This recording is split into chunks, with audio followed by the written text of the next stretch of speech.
Aula 3. Termologia. Conteúdo: termometria. Habilidades: fundamentação de fonte de energia, Sol. Diferenciação entre calor e temperatura. Conceituação de escalas térmicas. Estados da matéria, formas de calor, transmissão de calor. Experimentação, aplicação, interpretação, análise e resolução de problemas envolvendo termologia. Hoje nós teremos com vocês a componente física. Apresento o professor Newton Lima, esse grande colaborador desse nosso projeto que invade nas manhãs de sábado esse imenso Amazonas. E com vocês, o professor Newton Lima, que irá trabalhar a questão de termologia. E é o Amazonas no Enem 2015. Tá no Enem! Boa aula para vocês! Olá, gente, bom dia. Eu sou o professor Newton Lima, mais uma vez nessa edição do Enem para todo o estado do Amazonas, né? E aí nós vamos trabalhar hoje a parte de termologia. Uma manhã muito boa, né? Porque termologia é um assunto muito leve, é fácil de aprender e tem todo um componente na qual um aluno tem que estar preparado para resolver as questões do Enem, que na realidade estamos chamando agora de item, né? Para as questões. E é muito importante que todos tenham em mãos um caderninho para anotar, fazer suas anotações, porque nós podemos entrar ao vivo com vocês pelo chat e a partir daí vocês podem mandar as respostas de vocês, então os questionamentos e tudo que tiver sendo anotado. E eu vou pedir até um favor a todos vocês, que vocês hoje mandem pelo chat a quantidade de alunos que estão assistindo a aula em cada sala dessa, distribuída por todo o estado do Amazonas, né? Então eu preciso que vocês mandem para o chat. O nosso professor Valber está aqui no chat com a gente e hoje vai anotar tudo direitinho que nós vamos precisar no suporte da nossa aula. Então, para começar a aula de hoje, vamos rodar aí a nossa primeira cartela, né, professor? Para a gente iniciar o nosso combate do Enem de 2015, hein? E todo mundo preparado, muita garra, muita força, e nós precisamos que todo mundo tenha muita vontade de estudar, hein? E vamos lá, vamos para frente e roda aí a nossa primeira cartela, garoto. Vamos ver como é que fica. Aí, ó, eu vou falar agora para vocês sobre experimentação. Isso é um detalhe muito importante no estudo da física, tá? Eu não chamo nem de detalhe, isso é um componente importante no estudo da física. A experimentação, ela consiste no método científico de observar um fenômeno natural sob condições determinadas que permitam aumentar o conhecimento que se tenha da teoria que rege esse fenômeno. Gente, todo experimentador, ele tem uma capacidade incrível de descrever fenômeno. Por quê? Ele fez. Então vocês, ao participar de eventos, de aulas práticas que vão a laboratório, onde o professor demonstra ou faz qualquer demonstração ou pede para ser observado, a gente aumenta o conhecimento, você fica com uma coisa muito mais concreta na hora de responder. E vamos ver aí a nossa próxima cartela. E aí, vamos tocando.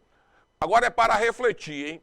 A natureza, ela é interpretada pela experimentação. E hoje, quando estamos dirigindo uma bicicleta, por exemplo, ou simplesmente ligando o nosso telefone celular, não devemos nos esquecer que em tempos atrás, né, pessoas realizavam experimentos com rodas, engrenagens, cabos, fios, ímãs, pilhas, bulbo de vidros com vácuo e etc., para propiciar tecnologia e conforto no futuro para a humanidade. Gente, isso tudo é uma reflexão sobre experimentação, tá? Por quê?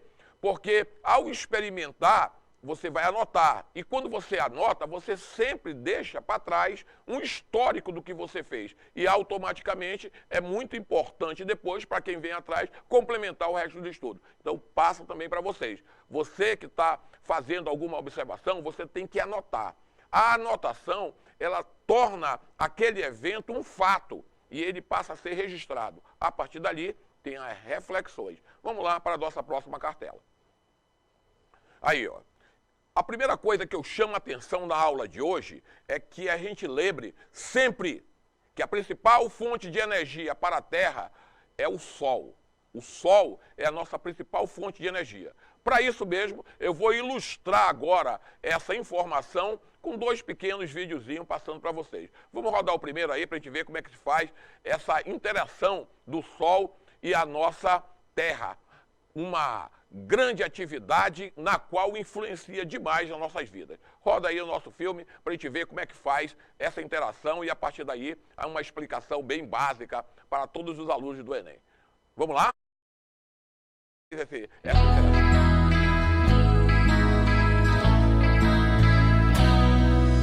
Fica uma explosão solar. Olha aí, como é que acontece uma explosão solar no Sol? Gente, essas explosões ocorrem normalmente no Sol e elas duram em torno de 11 anos, sendo que 5 anos e meio acontece muitas e em 5 anos e meio menos, e aí é um ciclo que se completa em 11 anos. Então aí é uma explosão solar. Isso é a parte mais externa do Sol, isso é uma imagem da NASA, né? Isso aí a gente obteve via internet, para mostrar para vocês essa interação. Aí começa toda a nossa aula. E vamos agora mostrar a nossa segunda atividade também com um videozinho que ilustra agora outros componentes que estão também acoplados a este fenômeno. Roda aí para a gente ver agora o próximo vídeo, no qual também ilustra essa capacidade que o Sol tem de influenciar a vida aqui na Terra. Vamos ver? Isso. Olha lá. O que nós vamos ver agora são pequenos arcos dentro do campo magnético na superfície do Sol. Olha aí, tá vendo? Aquelas explosões. Normalmente, quando não tem explosão, esses arcos acontecem.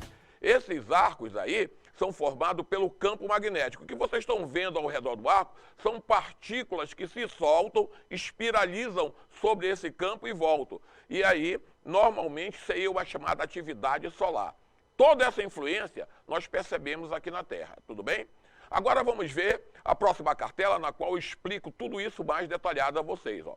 A explosão solar, ela é vista através da radiação, tá? O Sol emite radiação de todo o espectro eletromagnético, ou seja, o Sol envia ondas de rádio, micro-onda, infravermelho, luz visível, ultravioleta, raios-x, raios gama, raios cósmicos, para todo o espaço interplanetário, inclusive para a Terra. Gente, é aí que eu quero que essa cartela fique um pouco mais no ar. Eu queria que vocês voltassem a cartela, muito obrigado. Que eu gostaria que vocês copiassem essa sequência de ondas eletromagnéticas que vem do Sol para a Terra ou por todo o espaço interplanetário. Isso é componente da nossa prova do Enem, tá? Então essa parte aí se associa também ao estudo de ondas. Mas por que o professor trouxe isso na aula de termologia? Porque aí é que acontece a interação. Por exemplo, a interação maior que nós temos com o Sol é com a luz visível, na qual a luz, ao incidir sobre um objeto, nós passamos a enxergar. Então a gente enxerga a partir da luz visível, que é a maior interação que o ser humano tem com o Sol. Logo em seguida, há uma outra bem direta, o infravermelho. Gente, o infravermelho são ondas de calor que vêm do Sol. Então, quando a gente sente o aumento ou a diminuição de temperatura, são essas ondas na faixa do infravermelho. E o bronzeamento da pele que a gente tem é dado pelo ultravioleta. Então, agora sim, vamos passar para a próxima cartela, na qual vamos explicar mais um pouquinho essa teoria. E aí, vamos ver agora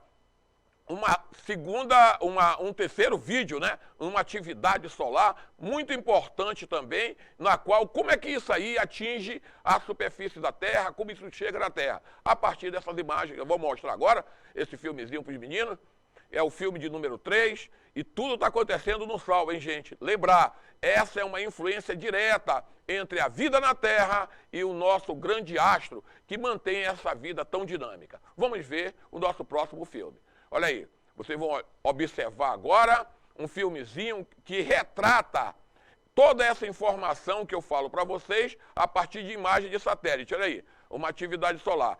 Todo esse salpicadinho que você está vendo na tela, pode continuar repetindo, que isso é importante, isso, muito obrigado. São partículas que saem do Sol na direção do espaço interplanetário. Essas partículas são partículas positivas, são núcleos de gás hélio ou elétrons, tá? E elétrons, aliás. Então isso aí se espalha pelo espaço. Se atingir a magnetosfera terrestre e se acoplar a ela, isso aí é que dá aqueles efeitos bonitos daqueles fenômenos de aurora boreal e aurora austral, tá? Se ela entra pelo Polo Norte, ela é boreal. Quando ela entra pelo Polo Sul, ela é austral. Gente, é simultâneo esse fenômeno, né? Esse fenômeno, enquanto acontece no hemisfério norte, acontece também no hemisfério sul. Então, esse fenômeno é muito observado da Terra. Isso acontece quando, professor? Quando há uma explosão no Sol, viaja toda aquela massa, né, que chama de massa coronal, e ela se acopla, tipo ímã na Terra. Nem todas se acoplam, porque ímã de polos iguais se repelem e de polos diferentes se atraem. Só quando é diferente que se atrai, que propicia esse fenômeno. Isso acontece à noite somente, tá, gente? É um fenômeno muito bonito. Mas o que eu quero chamar a atenção, que o Sol é a nossa maior fonte de quê? De energia aqui na Terra. E ele envia de lá para cá infravermelho, que são ondas de calor, que nos interessa, que é o tema da nossa aula de hoje, termologia. Vamos ver a nossa próxima cartela, gente? Vamos lá. Muito bem, eu estou fechando esse bloco, tá? Eu estou dizendo para vocês que a radiação na faixa do infravermelho, estou confirmando o que eu falei, tá? É uma informação de que onda de calor, né? Que nos propicia aqui na Terra todo esse comportamento da vida. Então, às vezes, as pessoas falam assim, o efeito estufa. É provocado também por essas ondas de calor, tá? Aí, além da luz visível, da radiação ultravioleta, e aí eu coloco de novo aí, ó.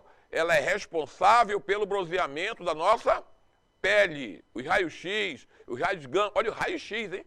Raios gama, raios cósmicos, e o extremo ultravioleta, eles são filtrados pela atmosfera terrestre. Então, repara que a atmosfera terrestre tem um papel muito importante. Ela é filtro das radiações muito forte, tá? Só penetra as mais fraquinhas. Graças a Deus, essa é a vida que a gente conseguiu construir nesse planeta. Vamos ver a nossa próxima cartela. Eu estou fechando aquela parte do Sol, né? Muito bacana. E aí a gente vai começar propriamente a aula de hoje. A primeira definição na qual eu tenho muito interesse que o meu aluno saiba e anote. Eu coloquei aí assim, diferenciação. Gente, calor e temperatura são grandezas físicas diferentes. Tá? Lembrar, vamos colocar aí no caderninho. Calor e temperatura, grandezas físicas diferentes. E o que é temperatura, professor Newton? Temperatura está associada à agitação molecular de um corpo. A agitação dos seus átomos. Ela pode ser medida utilizando os termômetros. Tá? E também esses termômetros são graduados em uma escala. E essa escala pode ser escala Celsius, Fahrenheit ou Kelvin. Notem vocês que na escala Celsius tem uma bolinha do lado do C.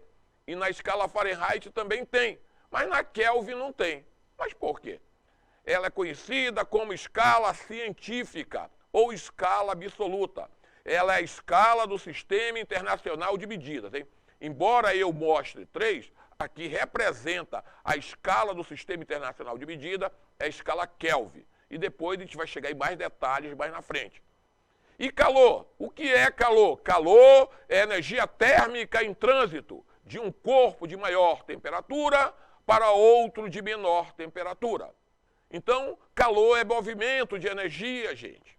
Está passando de um corpo de maior para outro de menor temperatura. Nós temos que ter cuidado com esses conceitos, porque daqui a pouco eu apresento no item 1 já uma cobrança sobre isso.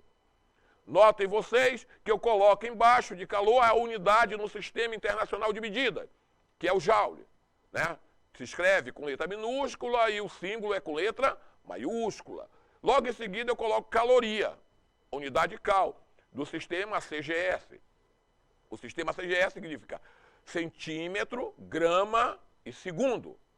Uma caloria vale 4,18 joules. Nota, hein?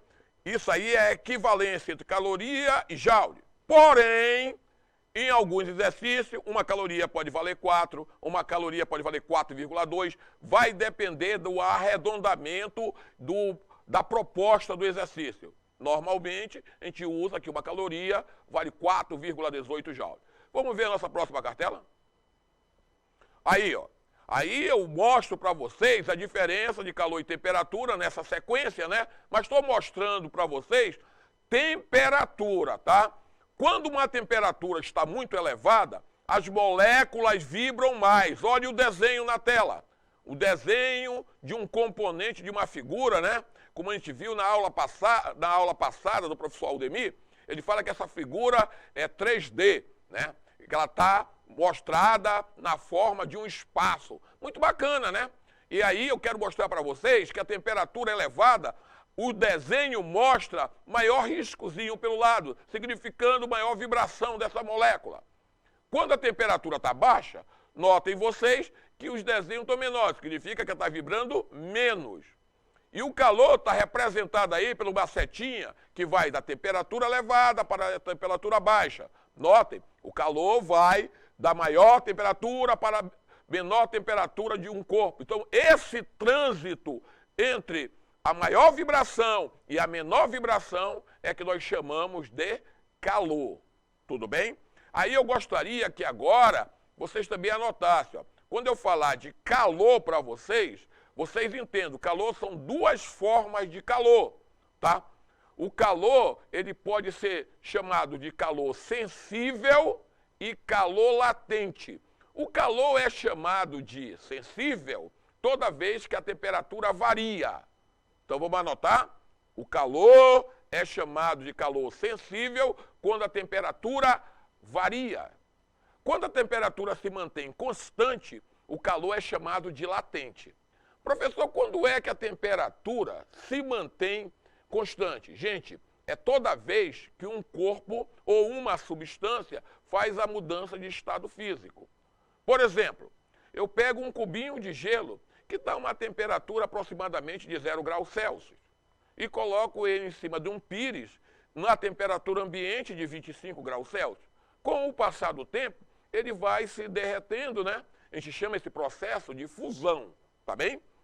E nesse processo de fusão ou de derretimento, a água do gelo não muda de temperatura. Então, na mudança de estado físico, a água ou qualquer outra substância, ao mudar de estado físico, mantém a temperatura o quê?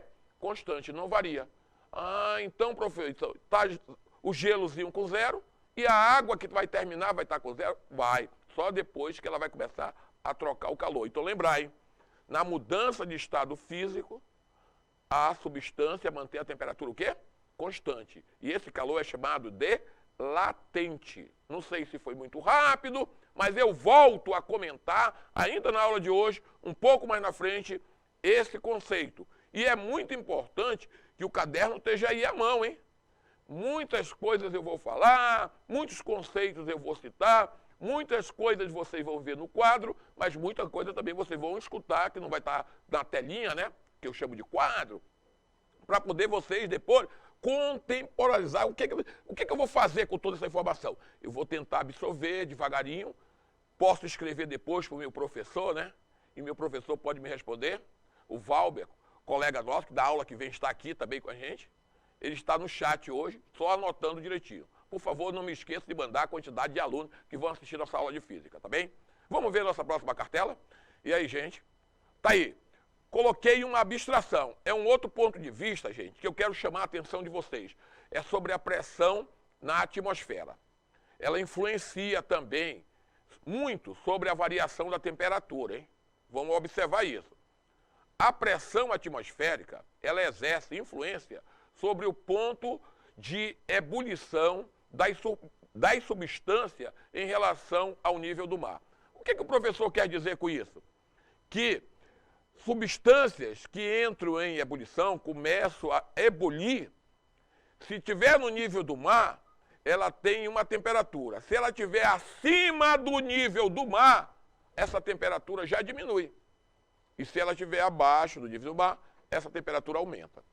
Normalmente, ou é no nível do mar, ou é acima do nível do mar.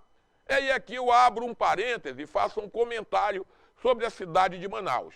A cidade de Manaus, próximo do Cais do Porto, aqui em Manaus, o nível do mar, em relação ao nível do mar, a altitude é em torno de 25, 30 metros, mais ou menos. Aqui, no nosso estúdio, aqui da SEDUC, no Japim, em Manaus, é em torno de 40 a 46 metros em relação ao nível do mar. Então, tanto lá no Cais do Porto, quanto aqui nos estúdios, a água não vai ferver a 100 graus Celsius, hein? Vai ferver a menos de 100 graus Celsius. Mas, professor, vai ser aquela diferença muito grande, 80? Não, gente, é bem pouquinho. 98, 99,2, por aí, bem pouco, mas já varia, tá? Não chega mais em 100 graus. Então é muito importante. Vamos voltar ao Castelo anterior para a gente terminar a leitura, gente? Então aí, ó, a pressão atmosférica, ela exerce influência sobre o ponto de ebulição das substâncias em relação ao nível do mar, devido às moléculas que compõem a atmosfera variarem na quantidade em relação à altitude. Assim também, sofrem atração gravitacional forte por estarem mais perto da superfície da Terra. Logo, a pressão atmosférica é fator importante para as moléculas do ar. Isso aí eu gostaria que ficasse bem anotadinho, porque a gente vai trabalhar esse conceito e daqui a pouco, quando começar a aparecer os itens, todos esses componentes estão misturados. E nós vamos ter que compreendê-los e vamos ter que responder corretamente todos esses itens. Gente, é muito importante que vocês mantenham sob perto de vocês as anotações, tá? E vamos anotar. Porque tudo que a gente anota, isso é bom depois para fazer as perguntas, é bom também para ajudar a resolver os itens que vão aparecer logo em seguida. Vamos ver a nossa próxima cartela, gente? Vamos ver que o negócio está hoje grande. Opa, olha aí, chegou o nosso primeiro item. E ele já chegou quebrando mesmo, hein? Ciências da natureza e suas tecnologias. Em nosso cotidiano, nós utilizamos as palavras calor e temperatura de forma diferente de como elas são usadas no meio científico. Na linguagem corrente, calor é identificado como algo quente e temperatura mede a quantidade de calor de um corpo. Esses significados, no entanto, não conseguem explicar diversas situações que podem ser verificadas na prática. Muda a cartela para te fazer a pergunta agora. Agora sim, ó, do ponto de vista científico, grife essa palavra, ponto de vista científico. Vocês sabem que do ponto de vista científico, calor é agitação molecular. Né? Ou é isso mesmo? Não, é temperatura que é agitação molecular. Calor é energia em movimento. Né? Então aí, do ponto de vista científico é isso. Temperatura, agitação molecular. Calor, energia. Isso é o ponto de vista científico. Que situação prática mostra a limitação dos conceitos corriqueiros de calor e temperatura. Então vocês vão ver 5 alternativas que tem 4 com aplicação corriqueiras, que não estão corretas, e uma com aplicação científica correta. Vou ler o item A da alternativa. A temperatura da água pode ficar constante durante o tempo que ela estiver fervendo? Letra B. Uma mãe, aí tá uma mão, tá? Por favor, me troque, tem erro aí. É uma mãe, coloca a mão na água da banheira do bebê para verificar a temperatura da água. Vamos passar para a próxima cartela para a gente ler. A chama de um fogão pode ser usada para aumentar a temperatura da água em uma panela? Letra D. A água quente que está em uma caneca é passada para outra caneca a fim de diminuir a temperatura. O forno, que é a letra E, né? O forno pode fornecer calor para uma vasilha de água que está em seu interior com menor temperatura que a dele. Vamos dar agora uns 3 minutinhos para que a gente possa descobrir, dentro do padrão científico, qual é a alternativa correta. E agora eu quero interação com vocês que estão assistindo nossa aula, né? Que vocês mandem a resposta e aí o professor Valber agora estar ligado aqui no chat para receber as informações de quem está vendo o nosso programa e quem vai mandar as opções que nós mostramos no item 1 da nossa aulinha de física hoje do Enem, que versa sobre termologia. Nós estamos estudando a parte de termologia dentro do assunto dos componentes do Enem para o ano de 2015. Mantenha a cartela aberta, por favor, nas alternativas, né? Nas alternativas, tá? Ou na pergunta, aí tá bom.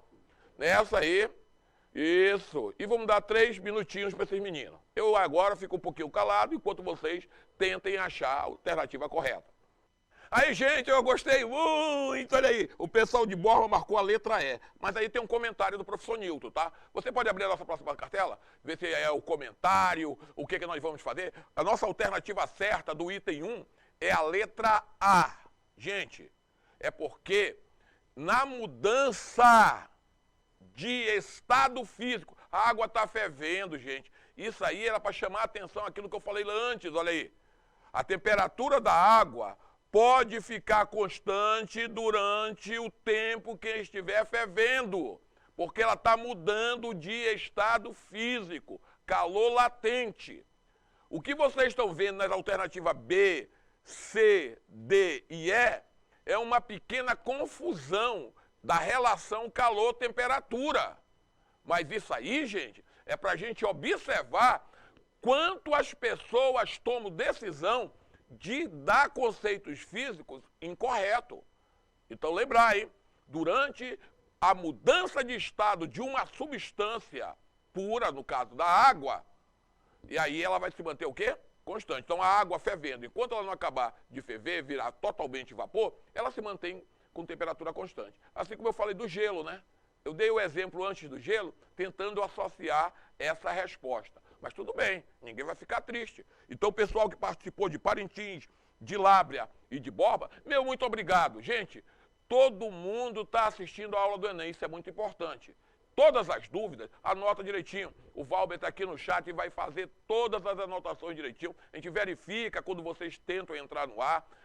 Dá para verificar tudo. E nós estamos aqui para atender vocês, tá bem? Vamos ver nossa próxima cartela? Olha aí, agora vamos falar de conceitos dos estados físicos da matéria, tá?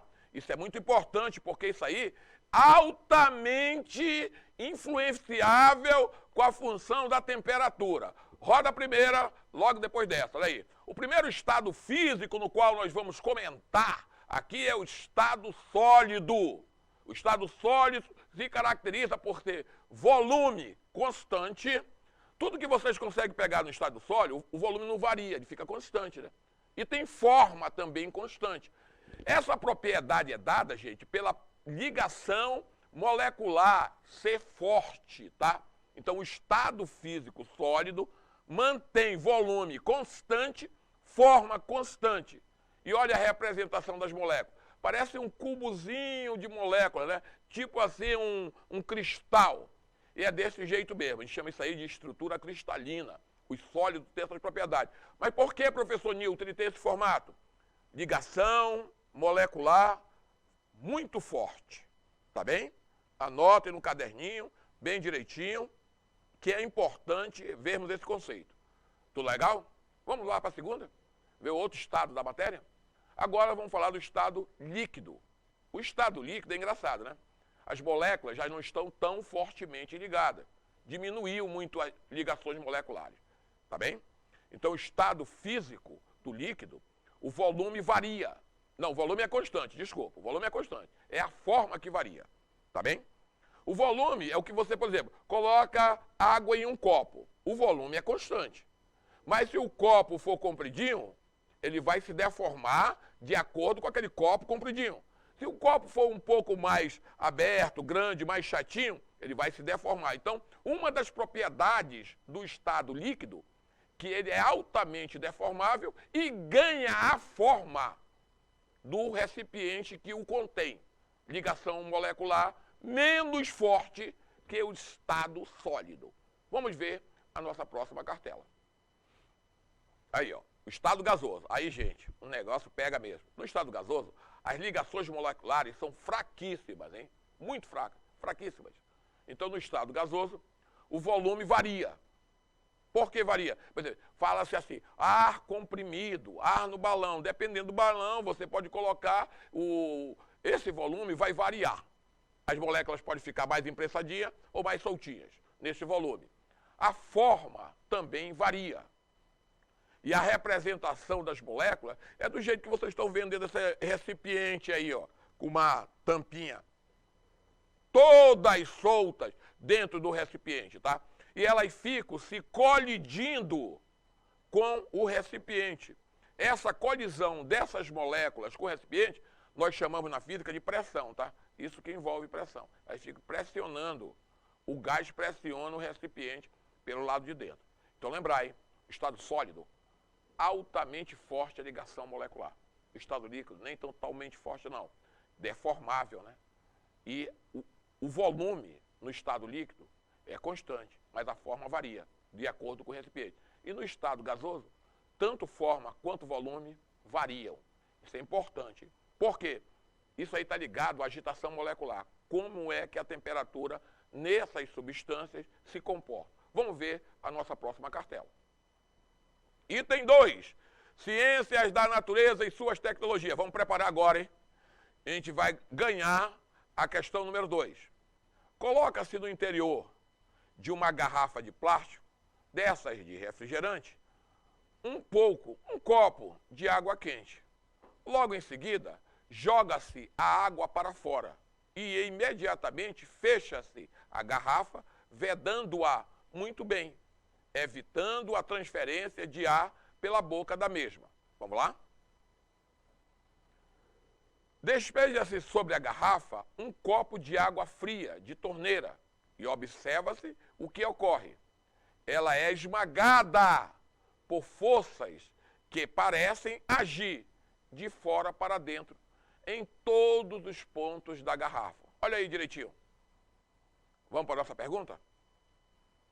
Agora vamos ver um videozinho que ilustra essa aplicação. Esse videozinho foi eu que fiz para vocês. E, gente, eu dedico esse vídeo a todos os meus alunos de sábado, tá? Que acordaram cedo para estudar física. Roda o vídeo e sejam muito interpretativos nesse conjunto de experienciazinha que a gente vai mostrar na aula de hoje. Vamos lá? Vamos ver o...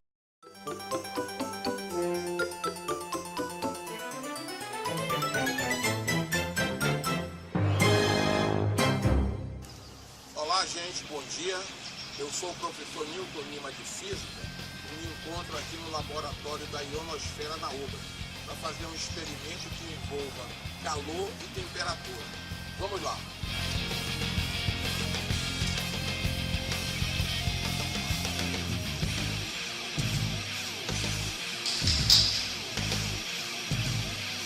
Agora estou colocando a água para ferver, né? Para ela ficar próximo de 100 graus Celsius. E logo em seguida vai derramar um pouco dessa água na garrafa.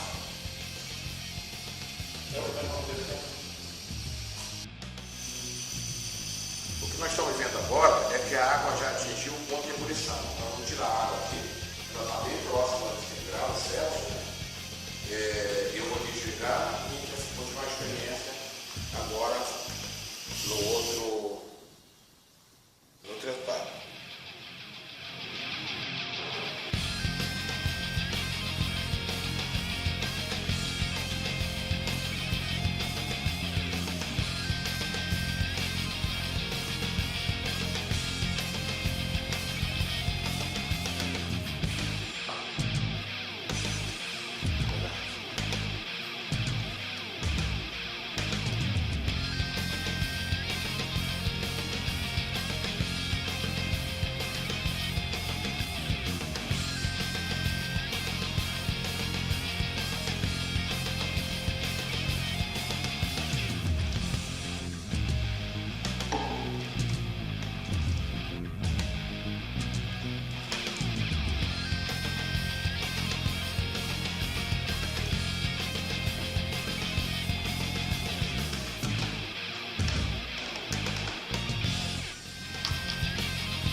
devido toda a experiência, né? Qual é a resposta que vocês vão definir corretamente para a questão proposta por esse item? E agora nós vamos ver a proposta que eu coloco para vocês como alternativa. Vamos mostrar nossa próxima cartela? Isso aí. A teoria mais apropriada para descrever este fenômeno está na diferença de calor, diferença de temperatura, diferença de pressão, diferença de estado ou diferença de materiais. Vocês ganham agora 3 minutinhos para fazer a resposta correta, hein? E eu conto com a participação de todos os municípios do estado do Amazonas, tá? Eu quero muito mais gente que está nos assistindo, mandando a sua resposta, a sua opinião, a sua indagação.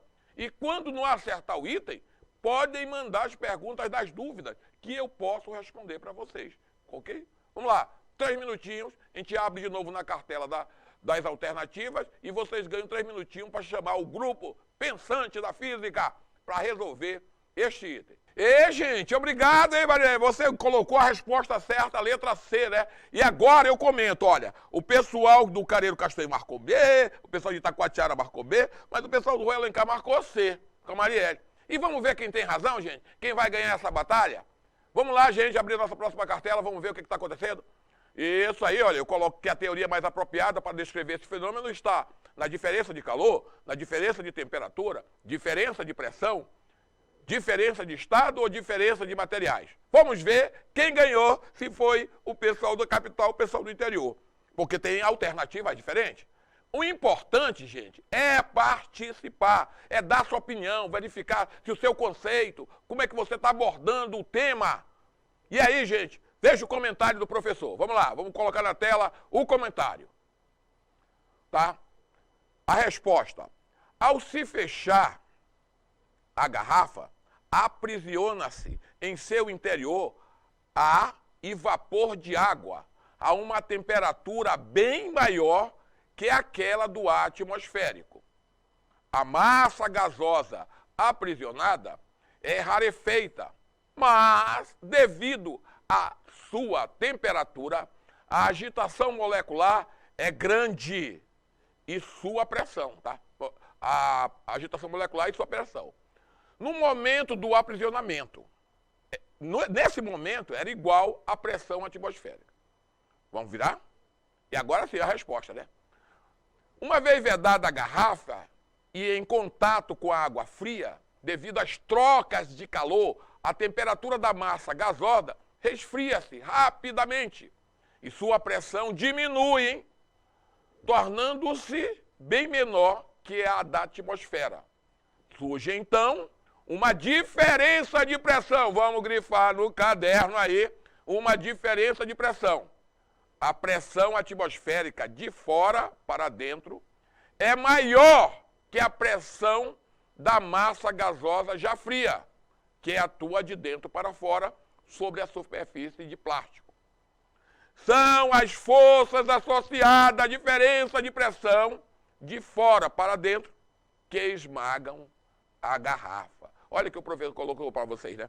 Então, hoje a aula tá show de bola. E tá mesmo.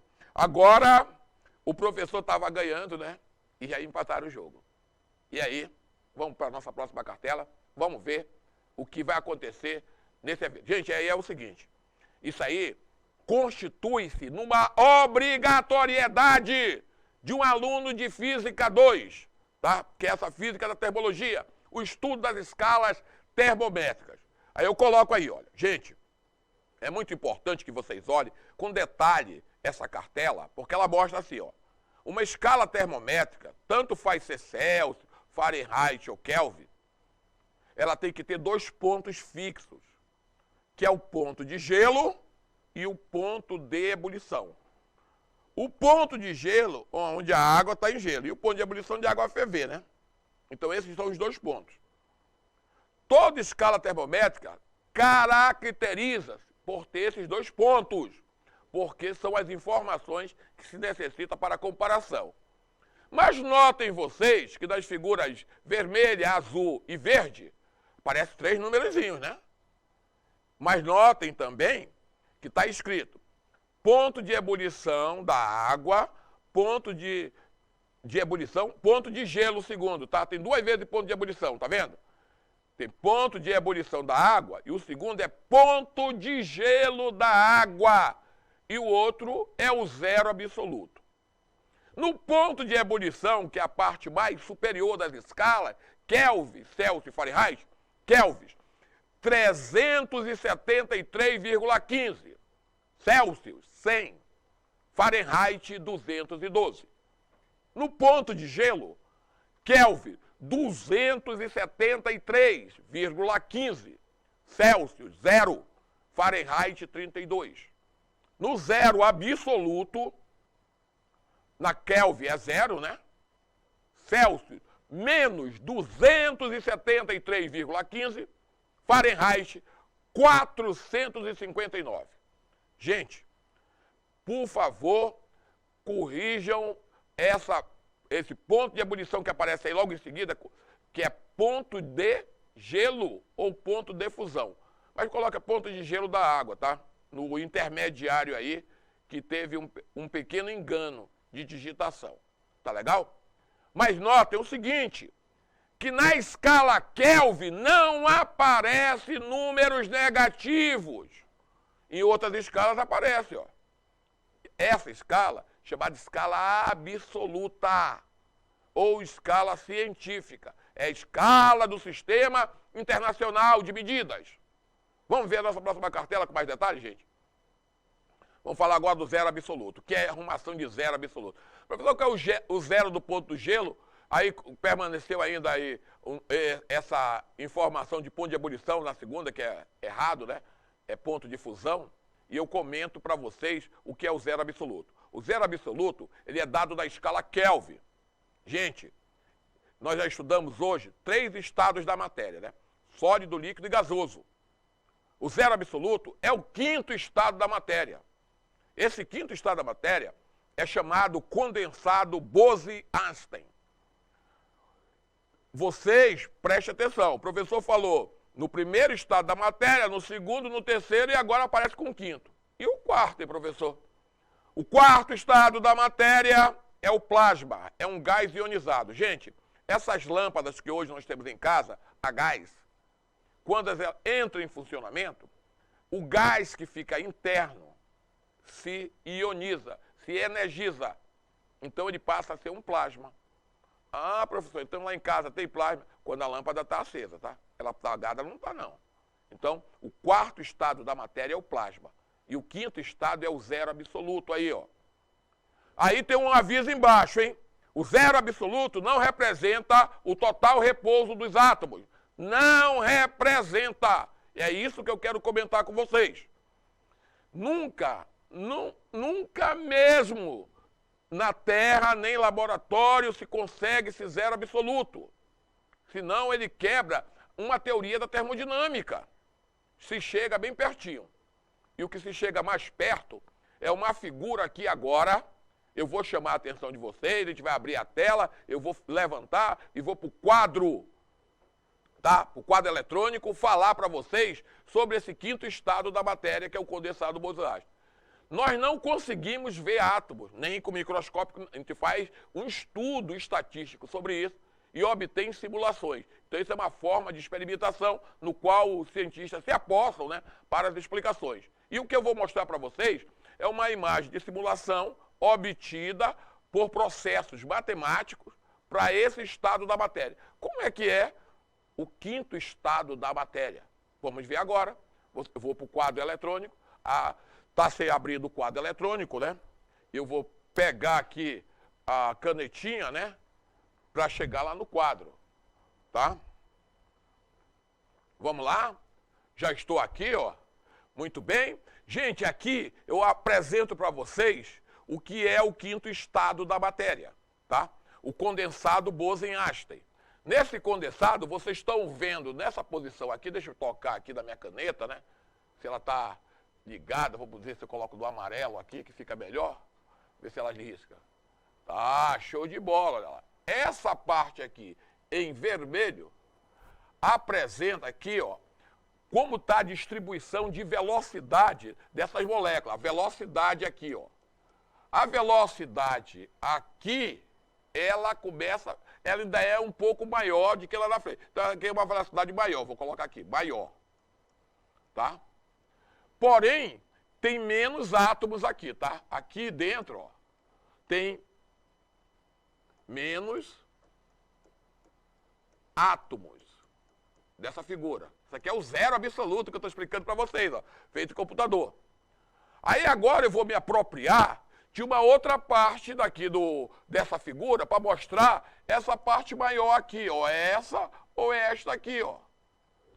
Nesta parte aqui, ó, a velocidade das moléculas é menor, mas tem muito mais átomos. Aqui tem mais átomos nessa posição aqui, ó. Tanto nessa quanto nessa aqui, ó. Moral da história: onde a velocidade é maior, a temperatura é maior, mostrando aquilo que eu disse para vocês no conceito, que a velocidade, ou ela passa a ser o quê? Uma agitação molecular. Então isso aqui é chamado, olha, gente, de se escreve assim, tá? Isosuperfície. Vou tirar aqui, ó, tem dois, parece isso, né? Mas é assim mesmo, superfície. E primeiro se escrevia assim, isosuperfície. Isso aqui é o zero absoluto. Vocês estão vendo uma figura de um gás, tá? Isso aqui é um gás, isso aqui é uma figura de um gás. Às vezes eu escrevo aqui no preto, fica mais bonitinho, né? Isso aqui é uma figura de um gás de rubídio, tá?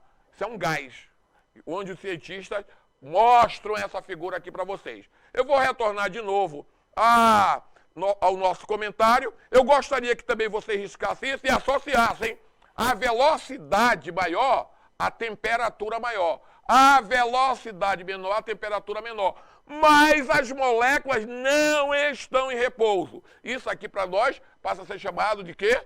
Zero absoluto, olha aí.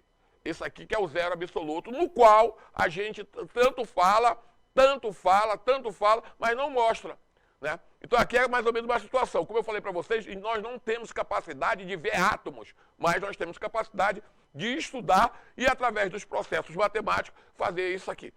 Eu vou dar uma sentada, volto aqui e a gente vai abrir a nossa próxima cartela, né? Olha aí, esse é o zero absoluto, né? Eita, coisa bonita! Tudo bem? Agora vamos para a interpretação das escalas termométricas, né? Eu tinha a obrigação de falar do zero absoluto nessa aula, tá, gente? Agora é o seguinte, agora vamos entrar na matemática. Toda escala termométrica, ela tem uma base, uma equação chamada de equação termométrica. Eu fiz aqui um breve resumo, hein? Isso aqui não é que tem nos livros didáticos. Foi o professor Newton que bolou esse resumo, para a aula ficar um pouco mais dinâmica, a gente compreender mais diretamente o fato. Eu coloco assim, que a equação termométrica, ela recebe o nome da escala, menos o ponto de gelo, aí no denominador, o ponto de ebulição menos o ponto de gelo. Aí eu coloco as três escalas aí. Repare que eu estou comparando o ponto de gelo e o ponto de ebulição de cada escala.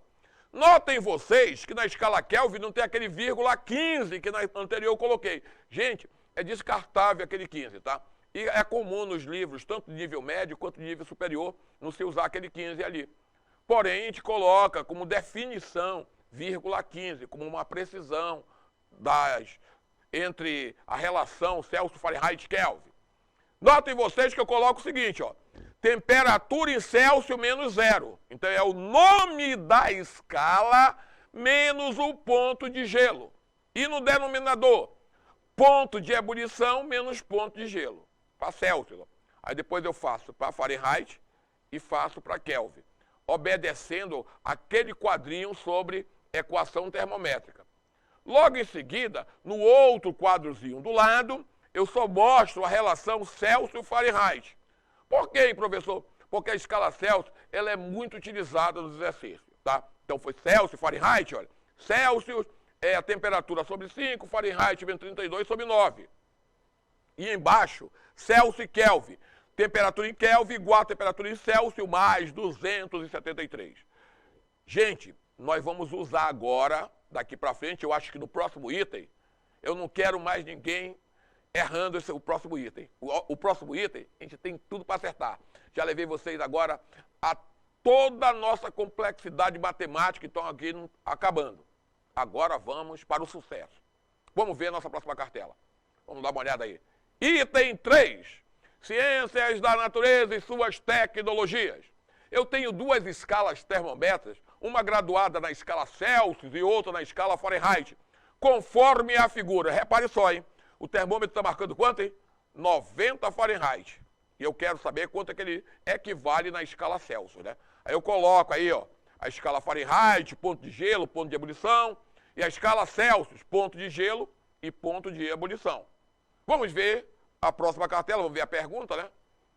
O termômetro graduado na escala Fahrenheit indica 90 graus Fahrenheit.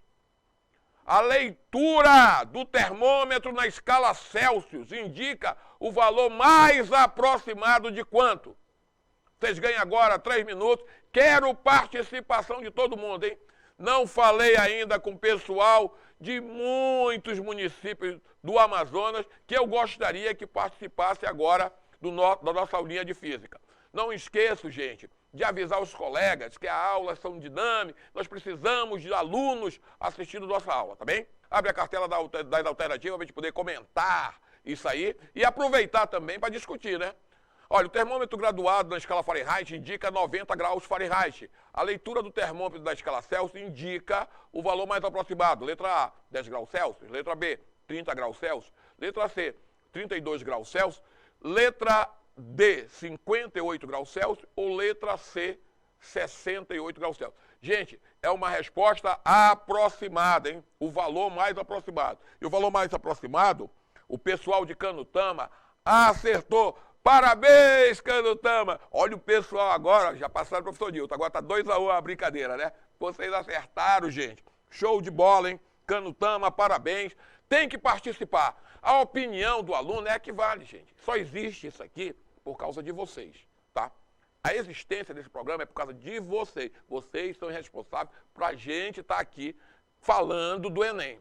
E muito obrigado, Canutama. Parabéns, a resposta correta. E vamos ver o nosso próximo item. Agora vamos dar uma discutida bem bacana, hein? Olha aí.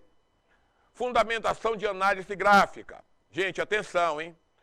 Gráfico é informação importante em prova de física.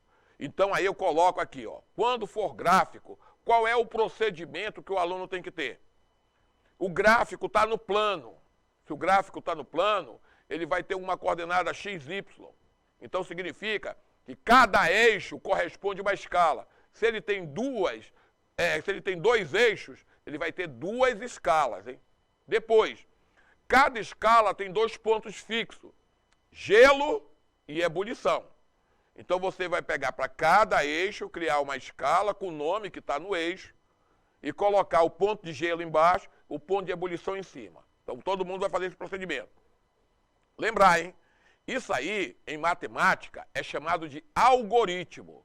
Uma descrição de uma tarefa passo a passo, tá? É o que está na telinha de vocês aí, ó.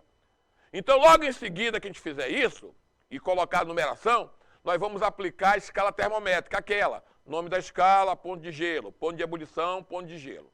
Abre a próxima cartela que eu quero mostrar para os meninos aí, ó. Tá aí, ó. Item de número 4 de Ciências da Natureza e suas tecnologias.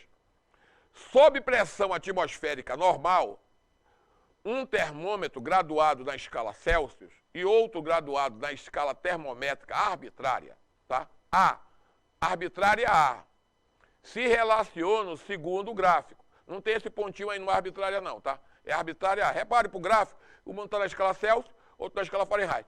Notem vocês que o gráfico começa lá no 40, né? Aí vai subindo, se correspondendo com 90 no eixo C e 100 no eixo A.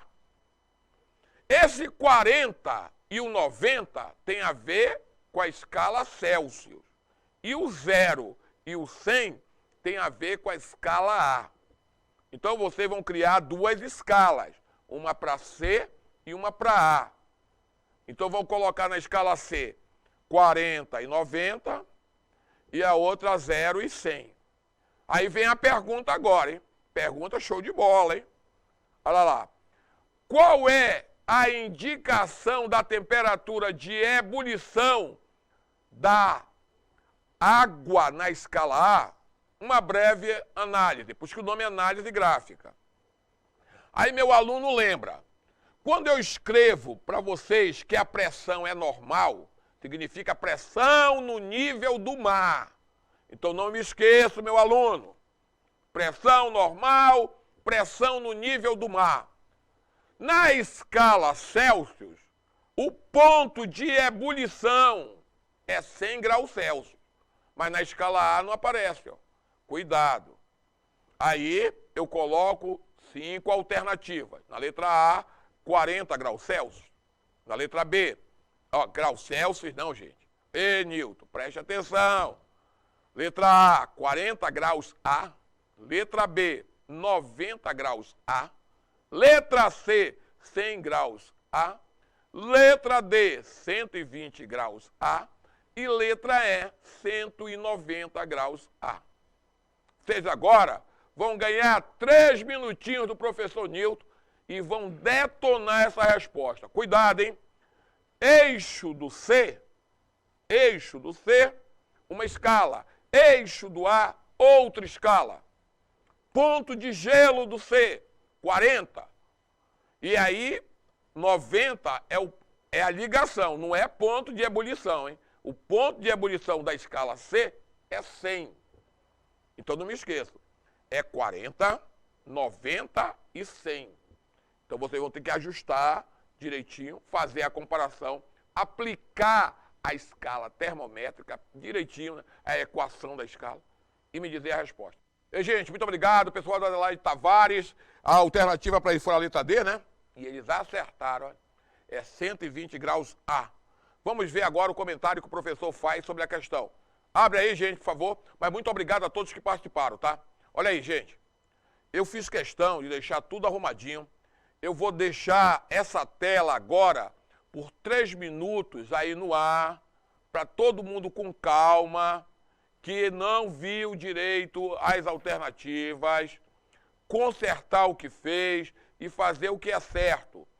Eu coloquei com muita atenção, chamando atenção nas cores, e gostaria que todos participassem agora com um caderninho, anotando o que está aí, ó.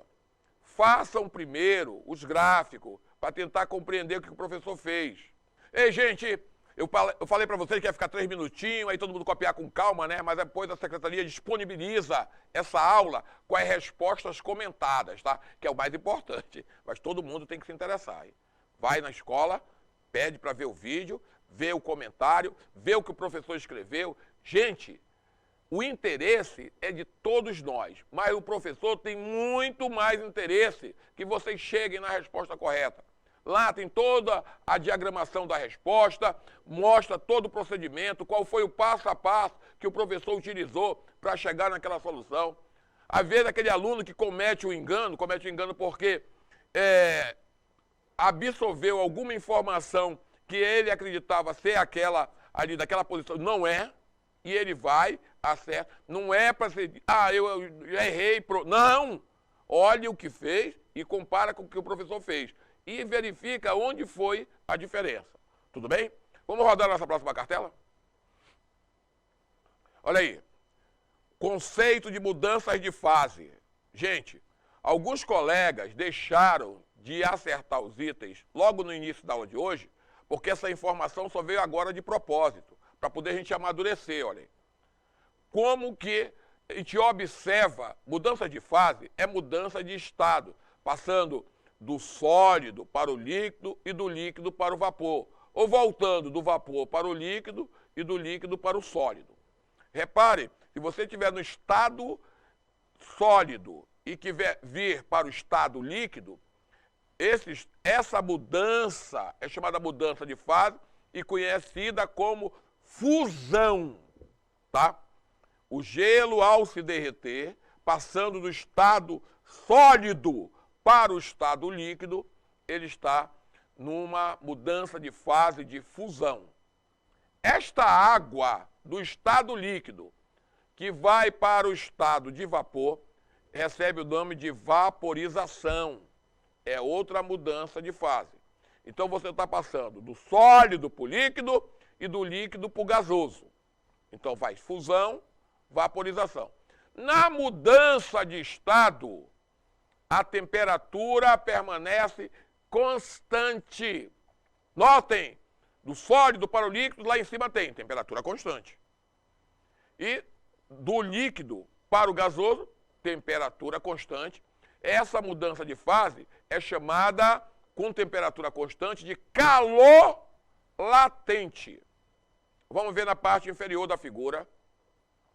Quando sai de vapor para líquido, liquefação. Quando vai do líquido para o sólido, solidificação.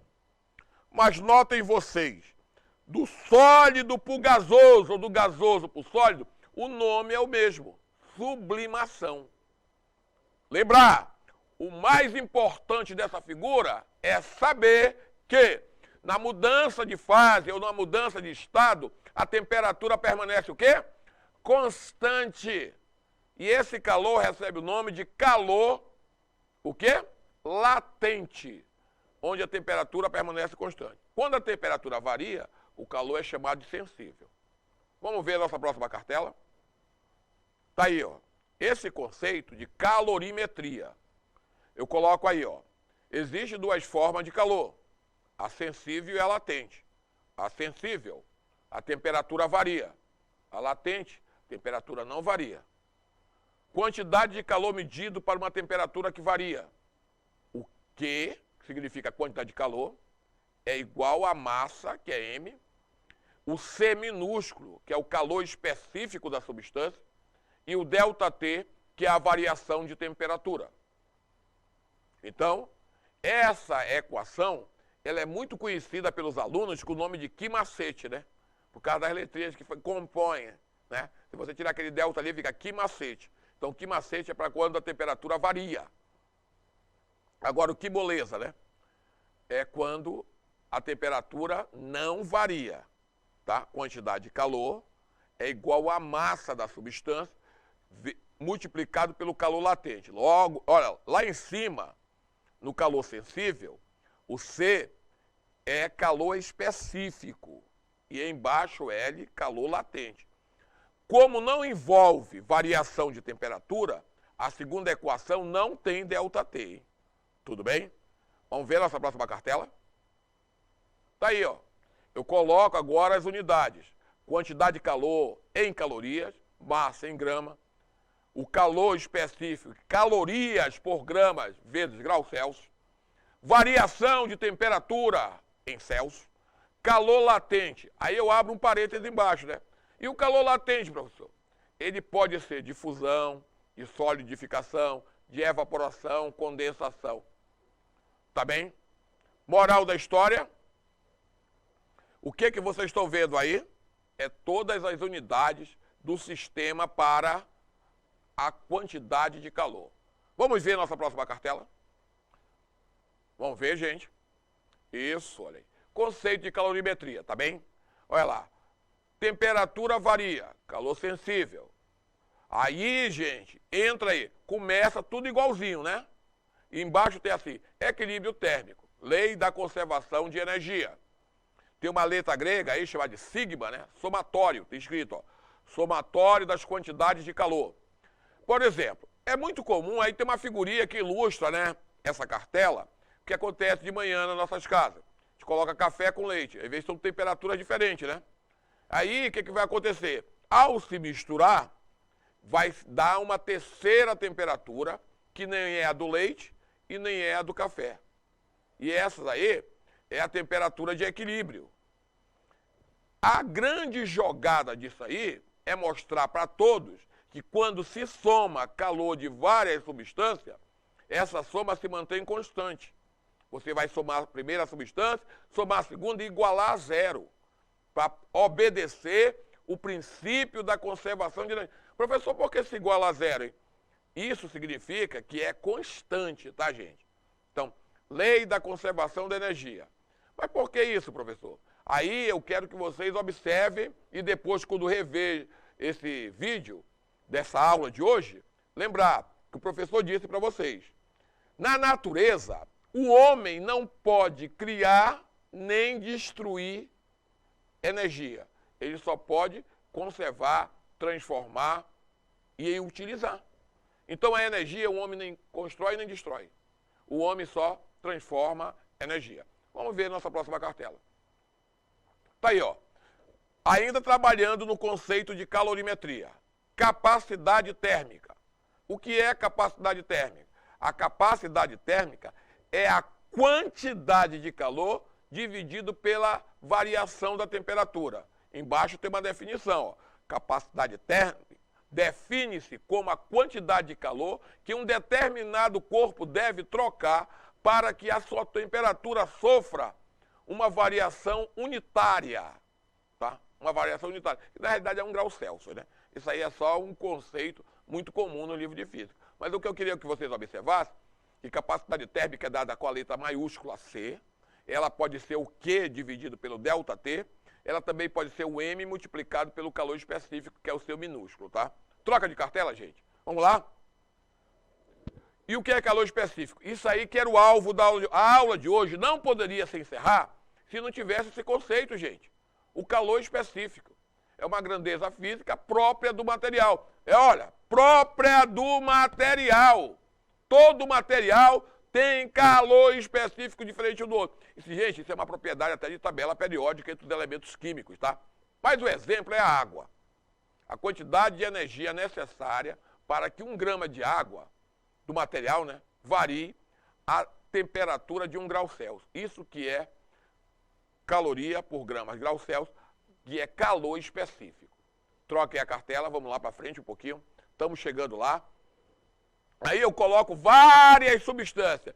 É muito importante essa interação que pode existir no nosso dia a dia com a física. Porque a física, na realidade, gente, ela explica a natureza, né? E a natureza se compõe disso, ó, de água, de gelo, de cobre, de ferro, de aço, de alumínio e de madeira.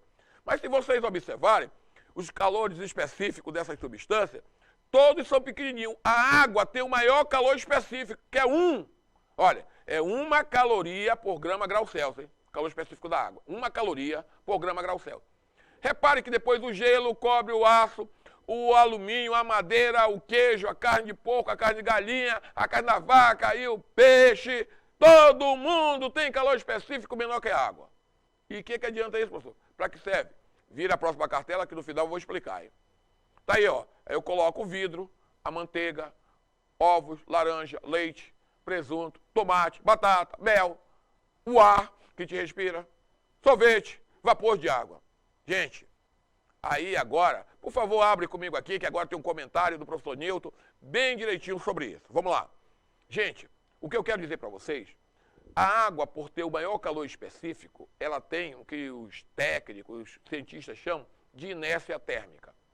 A água custa a esquentar e custa a esfriar. Nós que moramos na Amazônia, quando chegamos de noite para tomar banho no rio, né, e não está quentinho, foi o calor transmitido a ele, né, que foi passado para ele, aumentou, e ele conserva a temperatura. Muito bacana, né? Então ela tem inércia térmica a água. Aí, de manhã, a água já está mais geladinha, e ela custa esquentar. Então ela custa esquentar e custa esfriar. E ela serve para uma série de processos industriais, principalmente na refrigeração de motores. Pode reparar que os automóveis utilizam a água para ser refrigerado. Mas porque a água é barata? Não, a água está ficando até cara, está ficando até raro, né? Sabe por quê, gente? Ela tira o calor da substância, ela consegue roubar aquele calor para ela, passar, né? O calor se transfere para ela, e aí ela finda refrigerando os sistemas. Automaticamente dá um melhor rendimento às máquinas. Isso é importante no estudo da termologia. O calor específico da água também tem limites. Isso só acontece até ela chegar em um determinado ponto, que é o ponto de ebulição. Quando ela chega perto de 100 graus, ela não troca mais calor. Ela não recebe nem doa calor. ela fica estável, porque ela começa a mudar de estado físico, e quando ela muda de estado físico, a temperatura permanece o quê? Constante. Então lembrar, hein? A água custa aquecer, custa esfriar, mas se esquentar até 100 graus, não acontece mais nada. Ela passa de um estado para outro, e nessa hora, ela mantém a sua temperatura o quê? Constante. Vai para frente, estamos chegando quase já lá no finalzinho, né? E aí, para encerrar todos os itens, né? Vamos ver agora o item 5. Ainda tinham algumas questões aí que a gente pode deixar para comentar na próxima aula. Mas o item 5 diz o seguinte: o encontro das águas é um fenômeno que acontece na confluência entre o Rio Negro, de água negra, e Rio Solimões, de água barrenta, onde as águas dos dois rios correm lado a lado, sem se misturar, por uma extensão de mais de 6 quilômetros. Bem na frente de Manaus isso, né? Vamos para frente? Esse fenômeno acontece em decorrência da diferença entre temperatura, densidade das águas e ainda a velocidade de suas correntezas. O Rio Negro corre cerca de 2 km por hora e tem uma temperatura de 22 graus Celsius. Isso é a média, tá, gente? Enquanto que o Rio Solimões corre de 4 a 6 km por hora e a sua temperatura é de 28 graus Celsius. Repare que o Solimões corre mais que o Negro, né? Repare lá, bem direitinho, correto? E também tem uma temperatura maior que a do Negro. Aí, vamos lá. A grandeza física que está associada à diferença de temperatura das águas dos dois rios e que, portanto, é suficiente para explicar a existência das densidades distintas é a... Vamos às alternativas? Letra A, absorção de energia. Letra B, capacidade térmica. Letra C, quantidade de massa. Letra D, temperatura de fusão. Ou letra E, velocidade da correnteza. Ei, gente, atenção, hein? Estamos chegando quase no finalzinho do nosso programa. Eu já estou ficando aqui correndo para um lado e para o outro. Eu vou passar mais um item. Aí, na hora que vocês mandarem a alternativa, vocês mandam os 2 itens para mim, tá? Tanto desse, do 6, do 6 agora, né? Que eu acabei de falar, do 5 e do 6. Eu vou passar agora o item 6 para vocês. Vai lá. Aquecedores solares usados em residências têm o objetivo de elevar a temperatura da água até 70 graus Celsius. No entanto, a temperatura ideal da água para um banho é de 30 graus Celsius. Para isso, deve-se misturar a água aquecida com a água da temperatura ambiente de um outro reservatório que se encontra a 25. Ei, gente, atenção, novamente. A água ela pode ser aquecida a 70. O banho ideal é 30. Mas a gente tem que pegar e misturar com a temperatura ambiente, que é de quanto? 25, né? Tá bem? De um outro reservatório. Vira aí para a pergunta. A cartela. Qual é a razão entre a massa da água quente e a massa da água fria na mistura para um banho à temperatura ideal? Gente, atenção. A palavra razão, vocês vão grifar aí. Razão na matemática significa divisão, tá? Da massa de água quente pela massa de água fria, tá? A massa de água quente é a de 70, de água fria é 25. Ele quer saber essa relação aí, tá? E, gente, muito obrigado, o pessoal de Quari, o pessoal, olha, tivemos Barreirinha, Nova Olinda do Norte, Quari, todo mundo participando. Mas agora foi show de bola, gente. As 2 alternativas é B mesmo, o pessoal acertou. Eu tô muito feliz com vocês. Gente, é garra, é garra, é garra. Nós temos que chegar lá no dia da prova com toda essa garra. Muito obrigado, a sala estava cheia. Eu fico muito feliz. Espero que vocês, no próximo sábado, assistam a aula do professor Valber, que vai chegar aqui com toda uma tranquilidade para explicar outras questões.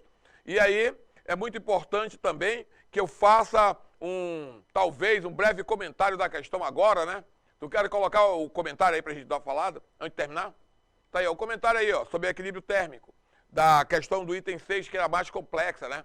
Eu coloco assim, ó, resolução. No equilíbrio térmico, o somatório algébrico das quantidades de calor trocadas entre a água quente, que é 1, hein? A água quente é 1. A temperatura ambiente, que é 2, devem ser nula, porque ela tem que obedecer o princípio da conservação da energia, né? Que é aquele somatório de Q1 com Q2 ser igual a 0. Abre aí a segunda. Vamos lá. E olha aí, gente. Essa que era a alternativa, ó. A gente vai somar as duas quantidades de calor, Q1 com Q2. E aí, ó, é MC. Vocês estão vendo um Ezinho, troca esse E pelo um C minúsculo, tá? Aí confundiu. É MC delta T. MC delta T. M1C 30 menos 70. M2C 30 menos 25 igual a 0. Aí eu subtraio, né? 30 de menos 70 dá menos 40. E 30 de 25 dá 5. Notem vocês que desapareceu ali, que está a letra E, a letra C. Por quê, professor? Porque eu posso mudar o termo negativo para o primeiro membro e fica o C multiplicando. E está todo mundo sendo multiplicado, eu posso simplificar esse C. Então ele sai das alternativas. Aí logo em seguida eu posso fazer esse método. Notem vocês que o professor dividiu tudo por quanto? Tudo por 5, gente. Tá? Dividiu tudo por 5. Ó. Então 40 dividido por 5 dá 8. 5 dividido por 5 dá 1. Simplifico e M1 sobre M2 dá 1 sobre 8. Se eu dividir 1 por 8, dá 0,125, cuja alternativa é a letra B. E o pessoal acertou mesmo. Vamos passar aí nessa próxima cartela? Vamos lá? Eita! E estamos chegando no final, mas vamos... Oh, coisa boa! Gente, agora sim, nós vamos concluir a nossa aula. E vamos estar chegando no final. Isso aí é muito importante. Que vocês lembrem como o calor pode ser transmitido. Ele pode ser transmitido em 3 maneiras diferentes. Por convecção, por condução ou radiação. Toca aí para frente, próxima cartela. Primeiro conceito, o que é condução? À medida que um corpo recebe calor, os átomos ou moléculas vibram mais intensamente. Esse movimento vibratório se transmite de um átomo para outro átomo, de molécula para outra molécula, em interações sucessivas. Gente, é isso que é condução, tá? Vibração molecular de seus vizinhos, né? Vai vibrando, vibrando e vai transmitindo o calor. Troca a próxima cartela. Aí, ó. Aí dá um exemplozinho. Através das interações sucessivas de energia cinética de cada partícula, é transferida a outra. Essa transferência de energia cinética é a transferência de calor. Aí é quando a gente coloca uma barra de metal, né, exposta a uma chama e fica segurando. Como se fosse uma colher, né, de metal, colocasse assim diretamente numa botija de gás, acesa, né, numa boca de gás. E ela vai, com o tempo, a gente não consegue mais segurar, né? O que houve, professor? Foi vibração entre essas moléculas que aconteceu até a gente não suportar mais o aumento da temperatura. Vira para a próxima cartela. Olha aí. A outra, radiação. A radiação é o processo de transmissão de calor através de ondas eletromagnéticas. Gente, olha lá. É o Sol, hein? Estão vendo lá atrás? Quase todas as fontes de energia na Terra têm origem do Sol. Isso eu já disse no início da aula e agora eu volto a comentar que emite-nos energia por irradiação. Repare só, hein? Transmissão de calor por radiação e a energia transmitida por irradiação. Esses conceitos, vocês não se preocupem, porque um complementa o outro. Pode ser radiação ou irradiação, sem problema nenhum. Vira para frente. E aí, vem o último item da aula de hoje, hein? Olha, e eu não comentei convecção, hein? Mas eu passo a comentar agora. A convecção, ela ocorre no estado líquido. E do estado líquido, por ciclo, da seguinte maneira. Se um líquido for exposto a uma fonte de energia quente, onde ele estiver mais quente, ele é menos denso. E onde ele estiver mais frio, ele é mais denso. Então, o mais denso desce e o menos denso sobe. E nessa ida, dessa subida e descida, forma as correntes de convecção. E para o item 7 diz o seguinte: denomina-se transmissão de calor a passagem da energia térmica de um local para outro. Essa transmissão pode ocorrer de 3 formas diferentes: condução, convecção e radiação.